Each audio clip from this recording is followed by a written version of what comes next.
I am a terminated civil judge in 2020. I am challenging annexure P8.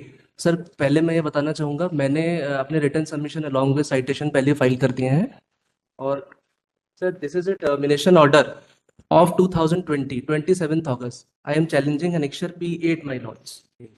This decision was taken on 27th August 2020, telling that कि न्यायिक सेवा के सदस्य श्री सत्यम पांडे परिवीक्षा अवधि का निर्वहन संतोषजनक एवं सफलतापूर्वक नहीं कर पाने के कारण उच्च न्यायालय मध्य प्रदेश द्वारा प्रशासनिक समिति की बैठक दिनांक 24/7/2020 एवं फुल कोर्ट मीटिंग दिनांक 18/8/2020 में लिए गए निर्णय के अनुक्रम में उक्त न्यायिक अधिकारी की सेवा समाप्त टर्मिनेशन ऑफ सर्विस की अनुशंसा की गई है, जिसके आधार पर सहपत्रों से सहमत हुए सेवा समाप्त की गई। सर ये ऑर्डर जो है वो 24 अगस्त का है। आपको बिफोर 24 जुलाई 2020 yes sir. any counseling was done? No counselling was done, no even no notice was given my lords. ये मैं सर कोर्ट में गया था, इन द कोविड पीरियड था सर वो। मैं कोर्ट में गया था और मुझे सीधे एक मेमो आया था और कि आप इसमें खोलिए, इसमें कुछ ऑर्डर है। I open this letter and the termination was there. Sir इसमें बहुत सारे ऐसे कुछ 5-6 पॉइंट्स में बताना चाहूंगा जो इसको प्यूनिटिव बनाते हैं। एक्चुअली ये सिंप्लिसिटर टर्मिनेशन नहीं है। उसके लिए सर मैं सबसे पहले रूल्स की तरफ, सर मेरा जो आर्ग्यूमेंट है वो 2 लेग्स पे है सर। पहला है रिक्रूटमेंट रूल्स के इंटरप्रिटेशन पे, जिस मैनर में ये एडमिनिस्ट्रेटिव एक्शन लिया गया है उसके ऊपर है। और सेकेंड लेग है कि अगर माय लॉर्ड्स अगर रिक्रूटमेंट रूल्स के इंटरप्रिटेशन से मेरे सहमत नहीं होते हैं तो भी मेरा जो सेकेंड लेग है फैक्ट्स के ऊपर, वो इतना कन्विंसिंग है और इतना अच्छा रिकॉर्ड है कि इररेलेवेंट रिकॉर्ड जो नहीं होना चाहिए था, जो रॉन्ग इन्फॉर्मेशन थी वो रखी गई और जो रेलेवेंट इन्फॉर्मेशन थी, इसमें अनकम्युनिकेटेड एसीआर का भी है सर लास्ट में, जिसमें विदाउट एसीआर नॉर्म्स को फ्लाउट करते हुए सारी चीजें गलत रख दी गई जो मुझे कभी कम्युनिकेट नहीं की गई। कम्युनिकेशन बाद में किया गया। एक कंप्लेंट है बाय अनस्क्रूपलस लिटिगेंट नेम नितिन अटल। सर वो मैटर सर जबलपुर में सब लोग जानते हैं। अभी कुछ दिन पहले एक मैटर हुआ है जिसमें आगर मालवा से मेरा टर्मिनेशन हुआ है। उसने एक जज के ऊपर सर एक शू फेंका है, जिसकी वजह से ऑनरेबल कोर्ट में, शायद चीफ जस्टिस कोर्ट में ही एक रेफरेंस मैटर भी सर चल रहा है। वही उसी की कंप्लेंट का इसमें मेंशन है सर, जिस कंप्लेंट की स्थिति को सर इसमें गलत दर्शाया गया है। अब मैं सर आपको 1 बाय 1 ये चीजें ले आना चाहूंगा। सबसे पहले सर रिक्रूटमेंट रूल्स हैं सर। सर मेरा जो अपॉइंटमेंट है, डेट ऑफ अपॉइंटमेंट है वो 30/12/2015 है माय लॉर्ड्स। तो मेरा जो पहला जो जो ज्वाइनिंग है मेरी वो 3/2/2016 की है। और जो टर्मिनेशन ऑर्डर है वो 27 अगस्त 2020 को मैं रिलीव हुआ हूँ। मीन्स 3/2/2016 से 27 अगस्त 2020 तक more than 4.5 years of service हो चुका था, जिसमें मुझे कोविड पीरियड में अचानक से एक ये लेटर दिया जाता है कि आप टर्मिनेट हो गए हैं। इससे पहले कोई नोटिस भी नहीं, कोई कम्युनिकेशन भी नहीं, कुछ भी नहीं हुआ सर। और अब मैं recruitment rules sir annexure P7 my lords में see, page number is 57, the relevant page is page number 60. A person appointed to the category 1 of rule 3(1) shall from the date on which he joins duty shall be on probation for a period of 2 years. Then 11B is the High Court may at any time extend the period of probation, but the total period of probation shall not exceed 3 years. Shall not. The word used is shall. Then comes rule 11C. It shall be competent for the High Court at any time during or at the end of the period of probation in the case of civil judge entry level to recommend the termination of his service, and in the case of senior civil judge to revert him on the account of unsuitability for the post. तो sir ये जो clause है, मेरा जो clause है, इसमें कोई भी ऐसा नहीं है कि हम कभी भी आपको नहीं करेंगे। मेरा सर रेलेवेंट रूल से एक इंटरप्रिटेशन है जिसमें मैं रिक्रूटमेंट रूल्स की सर कॉन्सेप्ट पे और उसकी जो ऑब्जेक्टिव है उस पे जाना चाहूंगा। इसका ऑब्जेक्टिव सर कॉन्स्टिट्यूशनल लॉ और एडमिनिस्ट्रेटिव लॉ की 2 थ्योरीज पे चलता है। जो मेरा मन है, इसमें भले ही मैंने रिट पिटीशन में सर डीम्ड कंफर्मेशन का शब्द यूज किया है, लेकिन मैं सर खुद डीम्ड कंफर्मेशन को नहीं मानता हूं। मेरा जो एक बहुत लिमिटेड स्कोप पे इसको मैं बताना चाहूंगा, व्हाट इज डीम्ड फिक्शन। कि सर जैसे जब कोई रिक्रूटमेंट रूल्स कोई एक टाइम लिमिट फिक्स करते हैं और ऐसा नहीं लिखते हैं कि ये कभी भी हो सकता है, उस शैल को डाइल्यूट करने का कोई प्रोविजन नहीं होता है, उस केस में doctrine of legitimate expectation and doctrine of deemed fiction comes into play. Sir ये कभी नहीं हो सकता है कि एक आदमी अगर 3 इयर्स पूरा कर ले तो वो सूटेबल हो जाएगा without without adjusting the suitability. Adjusting the suitability always in the hands of employer. ही वो ये कभी नहीं कह सकता है। ये मेरा मेरा लेकिन मतलब ये है डीम्ड फिक्शन से। डीम्ड फिक्शन का कॉन्सेप्ट एडमिनिस्ट्रेटिव लॉ में सर इसी कॉन्सेप्ट से बनाया गया है, जो मैं समझता हूं कि जब उसको एक्चुअल स्टेटस नहीं देगा, बट कोई सबसर्विएंट पर्पस को अगर सॉल्व करना है, जहां पे फेलियर ऑफ जस्टिस अगर हो रहा हो उसको बचाने के लिए, deemed status of a confirmed employee, कि अगर 4-5 साल के बाद अचानक से एक जुडिशियल ऑफिसर, कोई कॉन्ट्रेक्चुअल एम्प्लॉय भी नहीं है, एक जुडिशियल ऑफिसर अपने कोर्ट में बैठा है 5 इयर्स, उसको एक लेजिटिमेट एक्सपेक्टेशन है कि अब आज के दिन अगर मेरा टर्मिनेशन होगा तो एटलीस्ट एक लेटर तो आएगा, कि आपके कम से कम एक नोटिस आएगा कि ये प्यूनिटिव है, स्टिग्मेटिक है, क्या इसका इफेक्ट है। तो उस स्टेज पे जब वो आएगा, तो उस स्टेज में मेरा जो डीम्ड स्टेटस है वो कंफर्म्ड एम्प्लॉय का इस रिक्रूटमेंट रूल से हो जाता है, at least in the case of termination, कि टर्मिनेट करते वक्त मुझे कंफर्म्ड एम्प्लॉय के स्टेटस पे इक्वलाइज ट्रीट किया जाए। जैसे उसको हटाने का प्रोसीजर है, उस स्टेज में मुझे कम से कम एक नोटिस, एक फुल फ्लेज्ड इंक्वायरी भी नहीं, मैं कहूंगा एक एक ब्रीफ इंक्वायरी, कम्युनिकेशन, कि आपको इन ग्राउंड्स पे हम कह रहे हैं, आपका क्या कहना है, एक रिप्रेजेंटेशन, जो एक सर कॉन्ट्रेक्चुअल एम्प्लॉय भी डिजर्व करता है। ऐसा नहीं होता जो आप बता रहे यस सर। हो। लॉ ये है, if there are allegation, yes sir. full fledged inquiry to be conducted. Yes If sir. allegation, if simply sitter termination because you are on probation, then no full fledged inquiry is required. But if it is mentioned in the order that there are certain allegation against you, yes sir. right? Then full fledged inquiry. Sir Not otherwise. यही मेरा ये concept है sir, आगे इसमें जो case laws में मैंने पेश किए हैं, ये इसी में, ये मैं शुरू में वही मैंने कहा था सर कि मैं रिक्रूटमेंट रूल्स पे अभी बहस कर रहा हूँ। इसके आगे सर मैं बताऊंगा कि क्यों ये इसमें लिफ्टिंग द व्हील का कॉन्सेप्ट भी अप्लाई होता है सर, एक्चुअली ये कैसे स्टिग्मेटिक है सर, और इसमें क्यों रिक्रूट, मैं इसे आपकी ACR क्या है? सर मैं ACR पे जाना चाहता हूँ सर। नहीं सर, ACR जो मेरी पहले साल की थी, वो ऑनरेबल एडमिनिस्ट्रेटिव कमेटी के सामने वो A थी सर, एक्सीलेंट थी। और उसके बाद सर 2017 में C थी, गुड, C मींस गुड, 18 में भी C गुड, और फिर 2019 की जो CR थी वो भी सर गुड है। मेन जो आप अगर अभी असेसमेंट चार्ट में सर आपके सामने पेश करूंगा, उसमें असेसमेंट चार्ट में जिस तरह से आप देखेंगे उसमें 2 कंप्लेंट्स का वर्णन है और एक 2019 ACR का है। मेरी जो 16 की ACR थी उसको इन्होंने बस ट्रेनी जज लिख दिया है सर, रिस्पोंडेंट 2 ने। लेकिन वो ट्रेनी जज का मतलब वो सर मेरा प्रोबेशन का पहला साल तो है सर, उसमें मेरा कोर्ट भी रहता है, जुडिशियल एकेडमी की ट्रेनिंग भी रहती है। उसमें ACR नहीं लिखी जाती सर ACR है सर, उसमें जो ट्रेनिंग पीरियड में। सर फर्स्ट ईयर की ACR है, उसमें कोर्ट भी होता है, बोर्ड भी होता है सर, 3 महीने का बोर्ड भी होता है। ट्रेनिंग पीरियड की दिखाओ ACR और लिखी जाती है। Yes sir.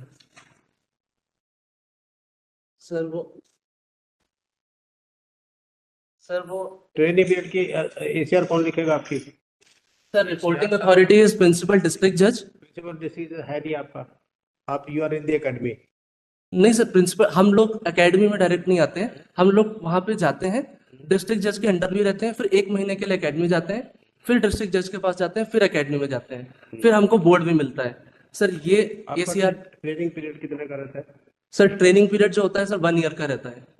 1 ईयर का। लेकिन सर वो अकॉर्डिंग टू रूल्स वो फर्स्ट ईयर ऑफ प्रोबेशन ही है सर मेरा, वो भी उसकी भी ACR है sir.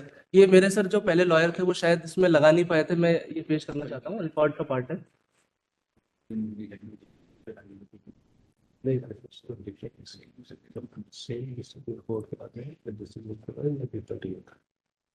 You listen, during your training period, yes sir. when you will go in a court, yes sir. you will go before the same district session judge or what? Sir वही एक ही district जज जो रहते हैं उन्हीं के सामने ही जाना होता है, और एकेडमी में हम 1 महीने के लिए भेजे आते हैं, वापस आते हैं तो वही डिस्ट्रिक्ट जज वहीं ज्वाइन करते हैं आके, वही हमारा जिला रहता है, वही पोस्टिंग रहती है सर। जहाँ पे आप ट्रेनिंग करते हैं, यस सर, जहाँ यस पे सर, जिस कोर्ट में हम ट्रेनिंग करते हैं। जहाँ एकेडमी है आपकी, सर एकेडमी तो यहाँ जबलपुर में है सर। राइट। यहाँ हम जैसे मान लीजिए मेरी पोस्टिंग मुरैना में थी, तो मैं मुरैना में मैंने ज्वाइन किया अंडर डिस्ट्रिक्ट जज, तो जब पूरे टाइम में डिस्ट्रिक्ट जज के अंडर ही रहूंगा, ACR भी वही लिखेंगे।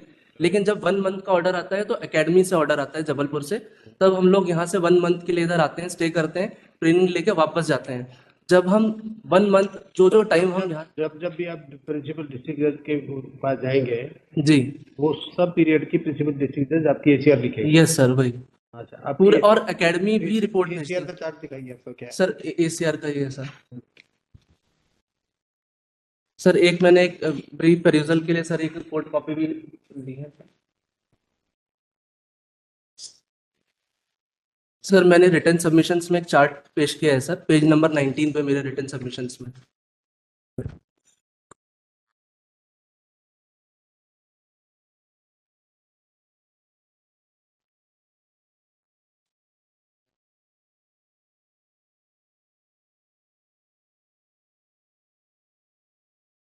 सर सबसे पहले 2000 पार्ट 2 है, देखना पार्ट 2 पेज 6, नो पेज 5 पे पार्ट 2 स्टार्ट होता है। Come to third page then where on the top part 2 is mention. आप देखना जरा उसको, यस सर। जो आपने हमें दिया सर उसको। 16 ACR।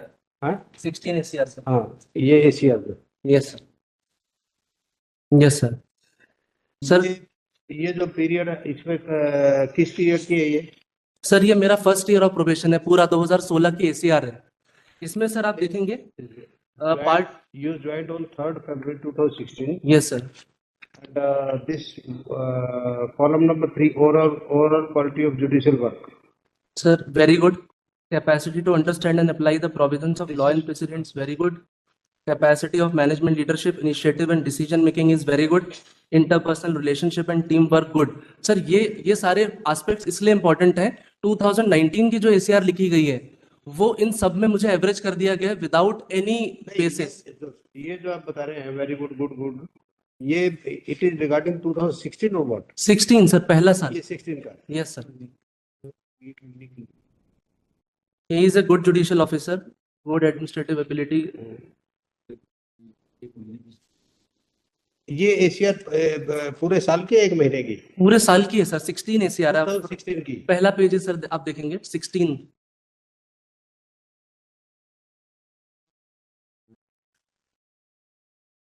Okay.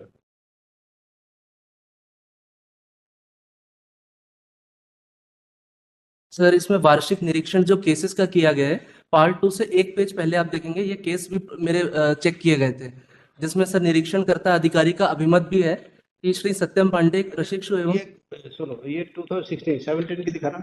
सर 17 के सर R2 है sir, along with the reply. Reply के साथ है sir. Annexure R1 page number है 17। Reply along with the affidavit. Reply of what? Sir reply off respondent number 2। ये तो इन्होंने फाइल किया है सारा चार्ट। सर वो ACR की सारी थोड़ा बताइए आप। सर ये 2017 के जो ACR है, I am referring to page number 29 of my reply, wherein his judicial work was not found to be up to the mark. Page It was found 29. poor. Page number 29 of my reply. Right. Reply filed by respondent number 2.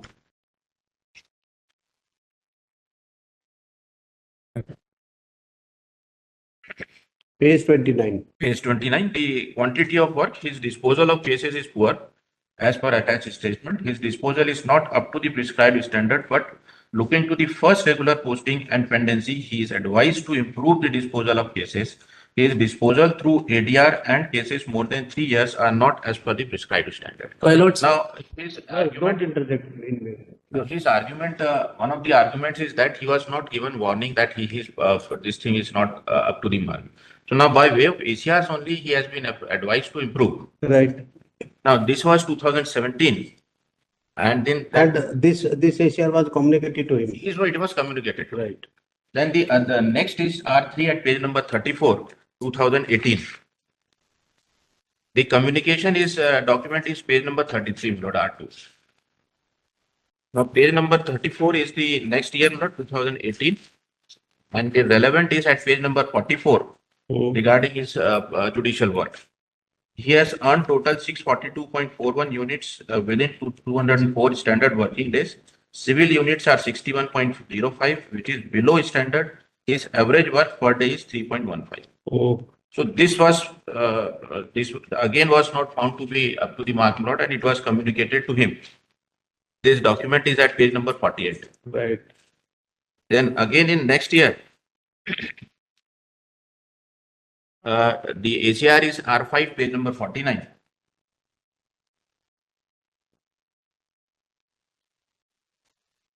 Yes. And I'm referring to page number 59, 58. 58, clause 1, Lord, the quality of work, she so and so has average conduct of business in court and office. He is good judicial officer in sense of sincerity and punctuality. Then quantity of work, he has earned total so and so units within 202.50 working days. But his civil units only 157.85. He has not earned prescribed civil units. His quantity of work is average. Then capacity of management leadership was also average. Then interpersonal relationship was also average. This is also grading C. This was the last ACR lot which was written pursuant to these petitions. And this was also communicated to him. Now, after this lot, it was the matter since his period of probation was already over. So this matter was, his case was placed before the committee, and it was resolved that since looking to his performance, continuous performance for last 3 years, he is not found suitable for continuance. And despite 2017, he has not improved. He My has not, lords. since 2017. Don't interject in me. We are asking him only. Sorry, sir. Sorry, sir. We'll come to you Sorry, sir. and you maintain the decorum. Sorry, sir. आपको time दिया था इन्होंने नहीं बोला ना इसे सीखो court में interjection doesn't help in any way rather it waste time I am really sorry, sir. Yes please So from continuously from 2017 till 2019, not continuously for 3 years, right his judicial work was not found up to the mark. It was below the prescribed benchmark, right and therefore he is found not suitable for continuous part. Right and his probation was extended. It was not extended, but then he crossed the maximum period of probation. But the submission is not that would not make him deemed confirmed in the service. That is the interpretation by the Supreme Court pursuant to these particular civil judges, my lord, from our Madhya Pradesh High Court only. The case. No, but there should be order. Either you extend the probation, you because of your this is one reason your probation is extended. Yes. If not extended, then why it is not to be considered deemed one? Lord, there is nothing like deemed, my lord. That is what I'm just refer to the rules first, and then the interpretation given by the Supreme. As per the rule, 3 years maximum. It will not, Lord. I'll just refer to that. Your Lordship, we just Yes. have Rule 11, Lord. Yes, sure. So my friend has read Rule 11. Yes. A prescribed for 2 years probation, initial 2 years probation period, Lord. Rule B says that it can be extended by 1 year, not exceeding 3 years. Right. Now the important would be clause D. Now clause D says on successful completion of probation. Now this is important. There has to be a successful completion of probation by the candidate, and then alone there can be an order of confirmation. And so long as the order of confirmation is not issued, he Right. cannot say that he is deemed to have been confirmed, Right. because it has otherwise not if the rules so provides that if there is no order of confirmation to pass, then he is deemed to have been confirmed. Then of course he can raise this Right. argument. Achha, now one question to you, sir. Your name is Satyam Pandey. Yes, sir. I know. When your the comments were adverse comments against you in Yes, the sir. year 2017, Yes, sir. did you challenge that? My lords, actually, may I submit one thing, my lords? First of all, 2017 and 18, these are the two ACRs in which there is a, ये मेरा अभी आगे sir काफी grounds पे comments हैं कि disposal is poor, जो लिखा है disposal is not up to prescribe standard. सुनो, जो लिखा है उसमें नहीं है, आपने इसको चैलेंज किया है? सर चैलेंज इसलिए नहीं कर सकते थे क्योंकि ये सर एक्चुअली एडवाइजरी एसीआर है. इसमें लिखा है but looking to the first regular posting and pendency he is advised to improve. क्योंकि सर मेरी लो पेंडेंसी और रेगुलर पोस्टिंग, क्योंकि सर वो जो 17 का ईयर था उसमें पहले जनवरी का जो ईयर था वो सर ट्रेनिंग का था, पूरा महीना यहाँ जनवरी में लास्ट ट्रेनिंग. फिर सर मार्च तक 3 महीने तो वो ट्रेनिंग होती रही. फिर अप्रैल में सर वो ऑर्डर आता है, अप्रैल के बाद फिर मई जून की वैकेशन लगती है. तो एक्चुअल जो वर्क हुआ सर इसमें कई तरह की कुछ चीजें होती हैं, जैसे सिविल. वो तो सबके लिए हुआ ना, सिर्फ आपके लिए तो नहीं था. सर नहीं के लिए ट्रेनिंग दे, जी वो तो जी सबके लिए वही पीरियड रहा, कोरोना भी रहा, जनवरी फरवरी भी रहा, सब कुछ रहा। सर तो सबके लिए, खाली आपके लिए नहीं था। सर मैं यही बताना चाहता हूँ कि मेरी जो ये दोनों जो एसीआरस हैं इसमें सर मेरे पास मेरी पेंडेंसी को और मेरी फर्स्ट रेगुलर पोस्टिंग और मेरी लो पेंडेंसी को कंसीडर किया गया है। उसके बाद मैंने अभी जो चार्ट पेश किया है मैंने सर हमेशा कंसिस्टेंट इंप्रूवमेंट किया है, वो मैं आगे बताना चाहूंगा कि इसके अलावा सर अभी जैसे सर ने पढ़ा कि 19 के एसीआर में हर चीज में एवरेज, तो इसमें सर क्वालिटी ऑफ वर्क सिर्फ इसको लेके बाकी जो conduct of business in office, capacity of management, interpersonal, state of health, जितने भी एससीआर के हैं हमेशा वेरी गुड, और कोई भी उसमें अनबिकमिंग ऑफ जुडिशियल ऑफिसर जैसी चीज नहीं रही। 18 की जब एसीआर आई उसमें सिर्फ मेरा आप देखेंगे टोटल यूनिट्स में सर कमेंट नहीं है। आप यहाँ देखेंगे सर कि जो मेरे इसमें एसीआर है 612, उसके नहीं, बाद सर 18 जो चार्ट किया। अगर इन्होंने यूनिट पे आप कहा है कि आपकी जी यूनिट कम है, आपकी जी जी डिस्पोजल कम है, आपका वर्क सेटिस्फैक्ट्री नहीं है, जी क्या आपने बताया कि नहीं, आप गलत कैलकुलेट कर रहे हो, मैंने ये काम किया है और उसके अकॉर्डिंगली मेरा वर्क सेटिस्फैक्ट्री है? क्योंकि सर जब आपको ये बार बार उसमें लिखते जा रहे हैं and you are accepting. Sir एक तो ही सर दो ही बार हुआ, ये मैं बताना चाह रहा हूँ सर। 19 की एसीआर मुझे कम्युनिकेट ही नहीं हुई है, मैं यही बताना चाह रहा हूँ सर। 16 की एक्सेलेंट है, बीच में 17 18 की है। 17 की एडवाइजरी है क्योंकि मेरी लो रेगुलर पोस्टिंग है, इसलिए उस पर सर रिप्रेजेंट करना इज समथिंग कि जब एडवाइस दे रहे हैं तो मैं उसमें कैसे रिप्रेजेंट कर सकता हूँ सर। 18 में क्या क्यों इम्प्रूव किया आपने? सर फिर 18 में मैंने 18 में सर मैं शाजापुर में मैं ट्रांसफर हुआ मेरा आगर मालवा में, जहाँ पे पहले मेरे 2 साल ये सर मैंने सब अपने रिटर्न सबमिशंस में लिखा है कि मेरे 881 फाइल 700 फाइल्स टोटल, जिसमें कई डिस्पोजल वाली होती हैं, मिसलेनियस होती हैं। फिर मैं 18 में आया तो सिर्फ 551 फाइल्स ही उस टाइम मुझे वेकेंट कोर्ट में ट्रांसफर हुआ सर। ये बहुत सारी ऐसी कंडीशंस हैं सर, काइंडली कंसिडर। मैं बस 2 मिनट में ये चीजें बताना चाहता हूँ कि 551 फाइल्स हैं। उस फाइल्स में सर ऑनरेबल डिस्ट्रिक्ट जज साहब ने एक ऑर्डर पास किया था कि 2016, 17 और 18 से पुरानी फाइल्स सिविल की इनको ट्रांसफर ना की जाए। सर होता ये है कि फिर बाकी कोर्ट्स को ऑर्डर जाता है, जो जो अलग कोर्ट्स होती हैं वो अपने हिसाब से सर ट्रांसफर करती हैं फाइल्स। तो जो नई फाइल्स थी सिविल की, तो आप 18 में सर देखेंगे मेरा टोटल यूनिट्स पे नहीं है, सिविल यूनिट्स का कमेंट सिविल यूनिट्स पे ही है। और सिविल यूनिट्स का सर मेरा कहना है कि आज तक जो कन्फाइज भी हैं, जो कंफर्म्ड ऑफिसर्स भी हैं, सिविल यूनिट्स का एडवर्स कमेंट सर जनरली इसलिए आ जाता है क्योंकि सिविल यूनिट्स जनरली मेरा कंसिस्टेंट इंप्रूवमेंट 642 यूनिट्स हो गई, मतलब 800 फाइल से जब मेरे पास 500 फाइल्स आई। और सर मुझे शुरू में इंस्टीट्यूशन भी नहीं मिला, जैसे 3-4 महीने बाद इंस्टीट्यूशन मिला सर। कि आपने उसको रिप्रेजेंट ये भी नहीं किया कि मेरे को इसी वजह से मेरे पे कम फायदा आई, नहीं आई, क्या हुआ? आपको एक रिप्रेजेंट तो करना चाहिए था ना। आपने उसको चैलेंज नहीं किया, यू एक्सेप्टेड। सर मेरा वेकेंट कोर्ट में ट्रांसफर हुआ था 18 वैसे 19 में आपको परमिशन दिया उन्होंने। सर 19 18 में। उसके अलावा जो 551 फाइल्स आई हैं जो भी आया था आपके पास, आप उनको रिप्रेजेंट तो करते कि भी नहीं, ये दिस इज द पोजीशन, फिर तो position would have been different कि आपने सर उनको अप्राइज सर करवाया, जनरली मेरा गलत अप्रैल कैलकुलेशन हुआ, गलत असेसमेंट हुआ आपका, वो आपने किया नहीं। सर मैं यही बताना चाहता हूँ कि जब फाइल्स ट्रांसफर होके आई 16, 17, 18 की, तब ये अपनी तरफ से as a new judicial officer ये बहुत ज़्यादा इस तरह से हो जाता है कि मुझे और फाइल्स दीजिए। मैं आगर में पोस्टेड था सर, डिस्ट्रिक्ट मेरा शाजापुर में था। बहुत ज़्यादा इस तरह से कम्युनिकेशन करने पे सर मैं आपको बताऊंगा कि इवन जो मेरे अगेंस्ट जो 2019 में मेरे साथ क्या हुआ है सर, ये मैं बताना चाहूंगा सर। जो 2019 में सर मुझे सिर्फ 18 में 642 यूनिट्स हुए, और सर फिर उन्हीं फाइल्स पे मैंने सर वर्क किया, एविडेंस कराए, तब मेरा 2019 में जो टोटल यूनिट्स हैं सर 196 वर्किंग डेज में, उस 196 वर्किंग डेज में 966 यूनिट्स हो गए जो एडवर्स नहीं है। सिविल यूनिट्स जो 61 थे वो 157 हो गए। बता रहे हैं जो एडवर्स नहीं है, आपको बताना चाहिए था कि ये एडवर्स नहीं है मेरे सर 19 की मुझे आपने कम्युनिकेट एक्सेप्ट किया हर चीज। सर 16 एक्सेलेंट है, 7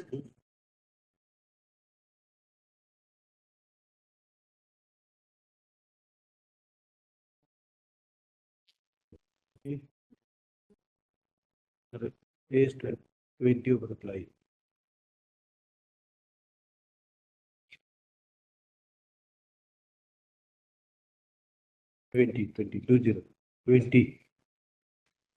20 of reply।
quality, quantity, and punctuality.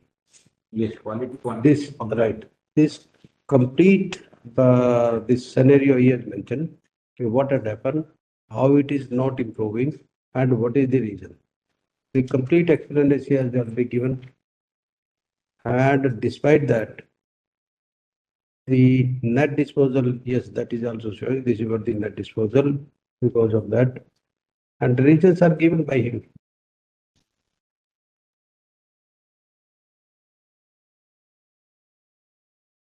All aspects have been narrated. So that he has given his own appraisal. Now, after considering everything, the authorities have given their remarks in their ACRs, and which have attained finality. Now, he was given an opportunity, as my friend says that it was advisory. It was not so the letter which was communicated to him.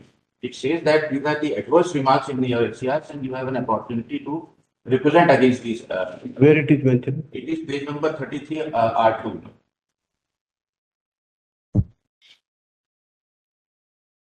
Because writing ACRs not, this will be best, the best judge would be the person who has seen him working. 33, yes. Page 30. number 33, this is the letter whereby this ACR was communicated. Hmm. Now, I am to communicate to you the following adverse remarks. Within 3 months, Yes, from your so and so. submit your representative. Did you make any representation pursuant to this one? Sir मेरा ये submission ये है कि first of all जो मैंने कहा sir ये advisory था और सर ये देवदत्त नहीं था advisory, read understand properly.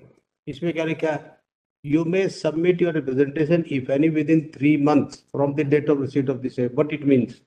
Sir अगर सर- इसको भी एडवाइजरी समझे तो यह एक्सेप्ट दैट एडवाइस आपने ले ली, बात करो। सर उस एडवाइस से मैंने इम्प्रूव किया और एक में पॉइंट ये आपने है इसको सर रिप्रेजेंट किया कि नहीं किया? सर इसको मैंने रिप्रेजेंट नहीं किया बीइंग एडवाइजरी सर इसमें एक पॉइंट मेरा ये है सर कि इसमें एडीआर की जो ट्रेनिंग का लिखा हुआ है कि एक्सप्लेनेशन आप दिए होते तब सुनते कि जो आपने एक्सप्लेन दी, सर उसका रिप्रेजेंट आपने किया नहीं। सर मेरे सेल्फ अप्रेजल में था बस एक मिनट मेरी बात सुन लीजिए सर Yes. एडीआर का जो डिस्पोजल इसमें लिखा हुआ आप देखेंगे एडीआर और वो नहीं है प्रॉपर सर एडीआर के लिए हमारी 40 आवर्स की मीडिएशन ट्रेनिंग होती है सर उसके बाद ही हम ट्रेन मीडिएटर बनते हैं और यूनिट्स ले सकते हैं उसमें पांडे जो आप बता रहे हैं ना एडीआर ये वो तब आपका रेलिवेंट था जब आपने उसको रिप्रेजेंट किया, आपने उसको एक्सप्लेन किया हो। आपने नहीं किया एक्सप्लेन, यही तो हम बोल रहे हैं बार बार। सर मैंने सेल्फ अप्रेजल में अपनी वो आपको चीज बताई थी आपको एक 100% नोटिस टाइप दी है कि आप ऐसे ऐसे करके आपकी क्यों खराब है, ये डिस्पोजल आप इसको रिप्रेजेंट करना चाहते हो तो 3 मंथ का आपको टाइम दिया, आपको ये करना चाहिए था। ये तो स्पेसिफिक है कि आप इसका सर represent एडीआर के बारे में मैंने सर यही लिखा था सेल्फ अप्रेजल में आप देखेंगे कि मेरी 40 आवर्स की मेडिटेशन ट्रेनिंग अप्रेजल में ये सेल्फ अप्रेजल में बावजूद उसके आपको ये दिया कि ये रीजन है, आपका बताइए इसमें क्या है? Sir being a new officer I am really sorry मैं इसके लिए कहता हूँ लेकिन अगर उस टाइम पे मुझे ऐसा लगा कि एडवाइजरी है और इस पर रिप्रेजेंट करने से मेरी ग्रेडिंग गुड थी मतलब कोई एवरेज रिमार्क उस तरह का नहीं था तो मैंने उसको इम्प्रूव किया वो मेरा इम्प्रूवमेंट आप अगर 18 और 19 के देखेंगे सर 19 की जो एसीआर है जो लास्ट एसीआर है उसको उसमें जितने भी कमेंट्स हैं जो मुझे सर मेरे इंटरपर्सनल स्किल्स को लेके मेरे relation with advocate staff litigants को लेके सर एवरेज कर दिया गया है वो सर बिना किसी एसीआर नॉर्म्स के वायलेशन में है sir mister Pandey, yes sir ये आपका सिंपल लिखा है। एक तो ये कि आप रिप्रेजेंट करना चाहते हैं इन फॉलोइंग पॉइंट्स पे, क्या है आपका लिखा क्वालिटी ऑफ वर्क हुआ, ठीक, इसके ऊपर आपको बताना था कि सर- क्या हुआ। सर इसके ऊपर सर एनेक्शर ये मैं बताना चाहूंगा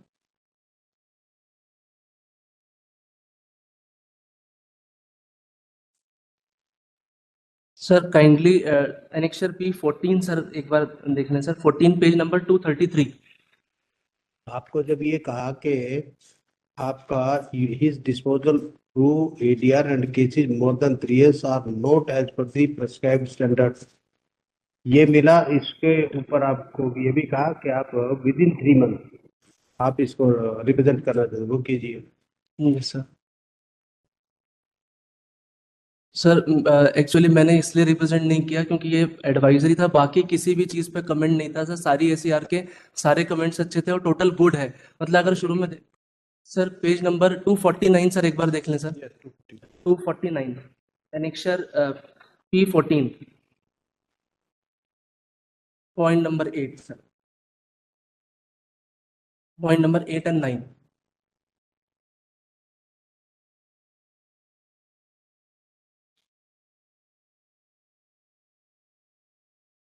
8 and 9, yes, please. Sir, 9th, there can be contested disposal of cases only if there is substantial number of cases pending in a court. If the pendency is light, this shall be taken into consideration in evaluating the poor contested disposal of the officer. Sir ये unit chart का हमारे जो issue होता है उसी के rules में sir ये लिखा हुआ है.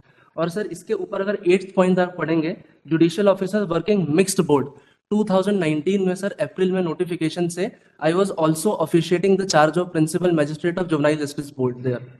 उसमें सर एक हफ्ते में सर 2 दिन की सिटिंग वहां पे होती थी.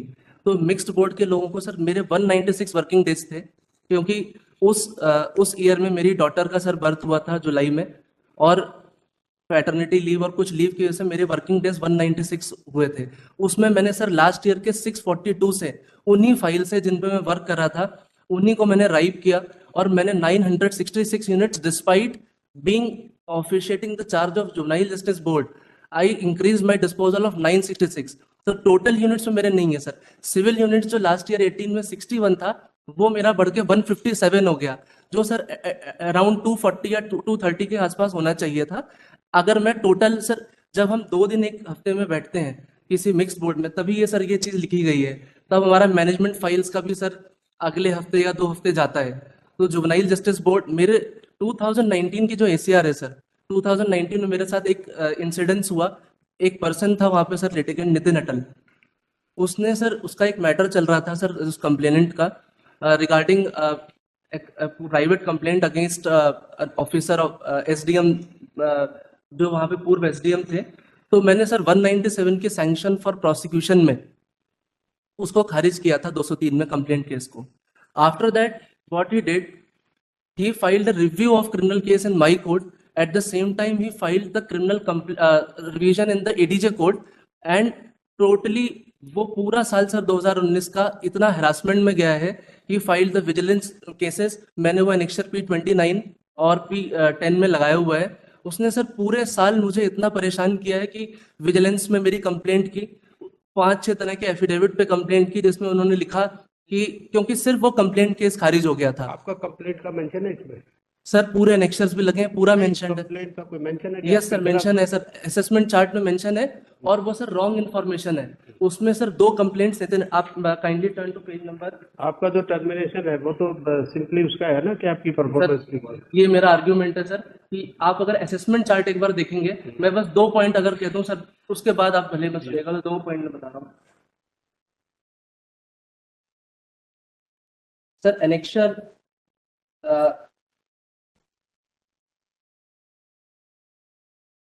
Annexure P9 page number 69 and 70, ये मेरा असेसमेंट चार्ट है जो ऑनरेबल कमेटी के सामने रखा गया था सर. सर मैं पॉइंट, इसमें जो चार्ट बना हुआ है सर आप देखेंगे, सबसे पहले ए में लिखा है ट्रेनी जज, जबकि सर जो पहला साल है वो मेरा एक्सीलेंट है, फर्स्ट ईयर ऑफ प्रोबेशन भी है. सेकेंड ईयर सी लिखा है जो disposal of ADR and not as per prescribe standard disposal of cases. Next में सी, ए एक्सीलेंट है, सी सारे गुड हैं. उसके बाद सर आप सी देखेंगे जो लास्ट 2019 का है इस चार्ट में, उसको सर ओवरऑल एवरेज परफॉर्मेंस लिख दिया गया है. और 2019 की एसीआर सर अनकम्युनिकेटेड थी, जो मुझे कम्युनिकेट करने से पहले, क्योंकि सर इसमें मैं क्यों कम्युनिकेशन की बात कर रहा हूं सर, क्योंकि 2019 जैसे कमेंट्स मेरे आज तक किसी 16 से लेके 19 तक कभी नहीं आए थे. आप देखेंगे sir quality of work page number 71 sir, for the year 2019, quality of work, conduct of business is average, quality of work, capacity average, my relation with advocate, staff, colleague, judicial officer is average, and general assessment quality is average. Sir इसके लिए honourable high court ने ACR norms जारी किए हैं, जो annexure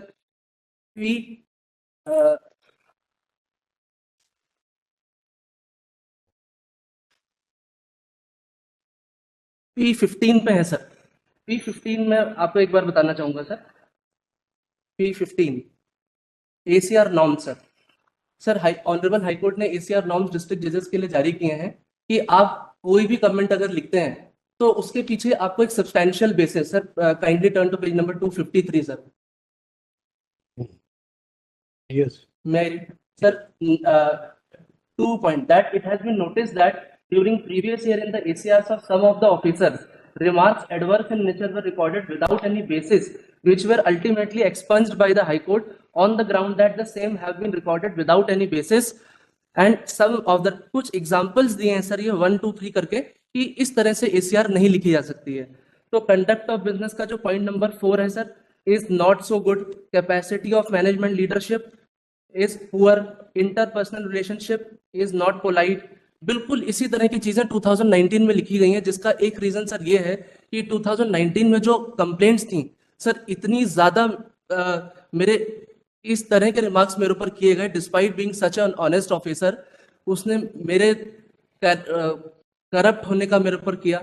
इस तरह की एप्लीकेशंस लगाई कि आप 166 में आप आरोपी हैं और आप जजेस प्रोटेक्शन एक्ट में भी आपका नहीं है, and this person is unscrupulous litigant. अभी आगर मालवा में किसी जज के ऊपर सर शू फेंकने के लिए is in jail, contempt case भी सर इन रेफरेंस लिया गया। तो सर उस व्यक्ति ने सर पूरे ईयर उस फाइल में मुझे इतना ज्यादा कम्युनिकेशन हमेशा फाइल्स में, और इसमें 2 कंप्लेंट्स थी सर, उसने 4-5 एफिडेविट दिए। मैंने सर ऑर्डर शीट में भी लिखा कि आप रिव्यू नहीं कर सकते हैं, क्रिमिनल केस में रिव्यू नहीं है, despite he was also an advocate. उसके बाद सर वो जो दोनों कंप्लेंट्स हैं वो असेसमेंट चार्ट में मेंशन्ड है, जिनका स्टेटस ये मेंशन्ड है कि डिस्ट्रिक्ट जज साहब के पास से फॉरवर्ड हुआ और ऑनरेबल पोर्टफोलियो जज के मत के लिए पेंडिंग है। सर मैंने उसकी कोई मुझे जानकारी नहीं थी।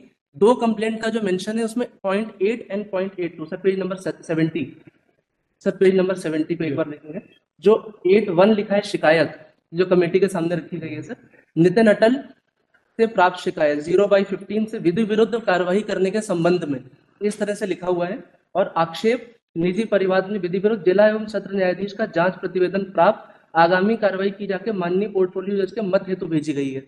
ऐसे 8(2) में लिखा है कि शिकायत वापस लेने का दबाव बनाने और इस बाबत आवेदक को प्रताड़ित करने के संबंध में सत्र न्यायाधीश से जांच प्रतिवेदन प्राप्त, आगामी कार्रवाई की जाकर माननीय पोर्टफोलियो जज के मत हेतु भेजी गई है। सर जब मैंने दोनों कंप्लेंट्स की RTI information after my termination मांगी, तो 8(2) जो पेंडिंग दिखाई गई वो जो जुलाई में ऑनरेबल चीफ जस्टिस सही के पास से भी ड्रॉप हो चुकी थी सर। एनेक्चर P10 देखें सर, ये गलत इंफॉर्मेशन से सर कमेटी के सामने रेलेवेंट इंफॉर्मेशन नहीं रखेगी, जिससे मेरा मेरा सर इश्यू एसीआर के 2 उस पर नहीं, क्योंकि सर यूनिट्स पे कभी इस तरह से नहीं कहा गया है कि आप डायरेक्ट टर्मिनेशन इन्हें सडन मैनर कर देंगे। कुछ ऐसी चीज साथ में भी रखी गई है जो मेरे चीज को प्यूनिटिव 2 चीजें बनाती हैं। एक ये कंप्लेंट्स का रॉन्ग स्टेटस, और 2019 में जो मेरा स्टाफ लिटिगेंट्स सबके साथ एक एवरेज कर दिया गया जो एसीआर नॉर्म्स के टोटली अगेंस्ट है सर, जो मुझे कम्युनिकेट भी नहीं किया गया। और आप मैंने सर चार्ट में पेश किया है कि इसके कम्युनिकेशन से मुझे इसलिए सीरियस प्रेजुडिस होता है सर, क्योंकि ये मेरे दोनों चीजें, इसकी रॉन्ग इन्फॉर्मेशन मेरे करियर में सर स्टिग्मा इसलिए क्रिएट करती हैं, क्योंकि सर लॉ ये है कि actual stigma does not lie in the order, in the way in which the order is written, but actually lies in the documents forming the termination order. जो documents रखे गए हैं उसका प्रैक्टिकल रीजन ये है कि सर आज के दिन अगर मैं 5 साल के बाद अचानक टर्मिनेट होता हूँ और कहीं पे अप्लाई करता हूँ, तो उस केस में वो डॉक्यूमेंट्स भी पार्ट होंगे जिसमें ये कंप्लेंट्स, मेरा स्टाफ, लिटिगेंट सबके साथ बिहेवियर इस तरह का दिखा गया है। मैं सर कैसे प्रूव करूंगा वहां पे? I will in real life it will be stigmatic for me my Lord's. Sure, will consider. It's very hard reserve for this. Complaint. In our reply, we have said that these complaints were not the foundation of this influence order. Right. Those complaints, most of them were inquired into by the registrar level and they were closed on. My Lord's, मैं Now, since it was forming part of his record, so everything was placed before the administrative committee, but that complaint is not the foundation of this order. This we have said in reply to para dated 5.9 of the report. My Lord's, मैं finally एक इसमें sir annexure P16 है sir. मेरा ये कहना है कि sir जो अपने करियर की जो अच्छी चीजें होती हैं, जैसे पहला जो एक्सेलेंट था वो भी मेरा था 19 में सर, 966 यूनिट्स मेरे 196 वर्किंग डेज में थे, और हर चीज में जो मुझे एवरेज किया गया है सर, एक चीज सर ने बताई नहीं है कि कम्युनिकेट मुझे, इसका कम्युनिकेशन मुझे 27/11/2020 को आफ्टर माय टर्मिनेशन कम्युनिकेट किया गया। कि आपको कुछ कहना है आपके फ्यूचर गाइडेंस के लिए सर, उसके बाद का टर्मिनेशन मेरे लिए क्या वैल्यू रखेगा सर? और ये और कंप्लेंट का स्टेटस सर, एक बस लास्ट डीजे इंस्पेक्शन सर यहाँ पे ऑनरेबल हाई कोर्ट में रहते हैं, जो सारी चीज़ों को जज करते हैं कि पूरी फाइल्स का चेक होता है और उसमें पूरी प्रोसेस सर बहुत ही होलिस्टिक वे में वो चेक किया जाता है, जिसमें सर ये डीजे इंस्पेक्शन ने सर 2019 में मेरा लेटेस्ट इंस्पेक्शन किया है, जिसमें हर तरह की फाइल्स, क्वालिटी ऑफ वर्क, मेरा प्रोसेस दिया गया, जिसमें सर ये लिखा गया है, मैंने अनेक्शर P16 पे लगाया है सर, निरीक्षण हेतु रखे गए अभिलेखों के परिशीलन से यह कहा जा सकता है कि मामलों के युक्त निराकरण में योग्य सिविल जज के द्वारा पर्याप्त रुचि ली गई है, उन्हें मामलों के निराकरण हेतु अपनाई जाने वाली प्रक्रिया और सुसंगत प्रावधानों का ज्ञान है, उन्हें प्रभावशील किए जाने हेतु वे प्रयत्नशील दिखाई देते हैं, उनके द्वारा मामलों के यथाशीघ्र निराकरण का प्रयास प्रशंसनीय है। सर ये वाला एनेक्सर P16 पे लिखा है, और जिन रिस्पेक्टेड डीजे सर ने 2019 की ACR लिखी है, उन्हीं का एक मंथ पहले का इंस्पेक्शन रिपोर्ट भी सर मैंने लगाया P17 पे, जिसमें लिखा है performance of Satyam Pandey appears to be proper and generally in accordance with settled norms of law and procedure, his judgments are of good quality. Sir और सर लास्ट पॉइंट मेरा ये है सर कि इसमें सर एडवर्स एंट्री, मेरे service record में कोई adverse entry नहीं है सर, हाईली अप्लाइड।